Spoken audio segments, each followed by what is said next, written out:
আপনি কি জানেন এই ছোট বাংলাদেশে লুকিয়ে আছে প্রাকৃতিক বৈচিত্র্যে ভরপুর ও মনোমুগ্ধকর অনেক হ্রদ? চলুন এসব হ্রদ সম্পর্কে জেনে নেওয়া যাক। বাংলাদেশের সবচেয়ে বড় হ্রদ হল কাপ্তাই হ্রদ, যা রাঙ্গামাটির পার্বত্য জেলায় অবস্থিত। এটি ১৯৬০-এর দশকে কর্ণফুলী নদীর উপর কাপ্তাই বাঁধ নির্মাণের মাধ্যমে তৈরি হয়। প্রায় ৭২৫ বর্গ কিলোমিটার জুড়ে বিস্তৃত এই হ্রদ পাহাড়, দ্বীপ আর নীল পানির এক অসাধারণ মিশ্রণ, যা নৌকা ভ্রমণের জন্য খুবই জনপ্রিয়। চট্টগ্রামে অবস্থিত ফয়েজ লেক একটি কৃত্রিম হ্রদ, যা মূলত ১৯২৪ সালে আসাম-বেঙ্গল রেলওয়ে কর্তৃক তৈরি করা হয়েছিল। চারপাশে সবুজ পাহাড় আর শান্ত পানি একে পর্যটকদের জন্য খুবই আকর্ষণীয় করে তুলেছে।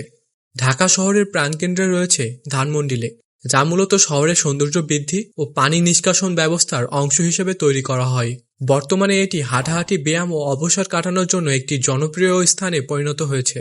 আর বান্দরবানের রুমা উপজেলায় অবস্থিত এক প্রাকৃতিক বিস্ময় হল বগা লেক। প্রায় ২০০০ বছর আগে প্রাকৃতিকভাবে সৃষ্ট এই হ্রদটি গভীর নীল পানির জন্য বিখ্যাত। এর মধ্যে কোন হ্রদে আপনি গিয়েছেন কমেন্টে লিখে জানান।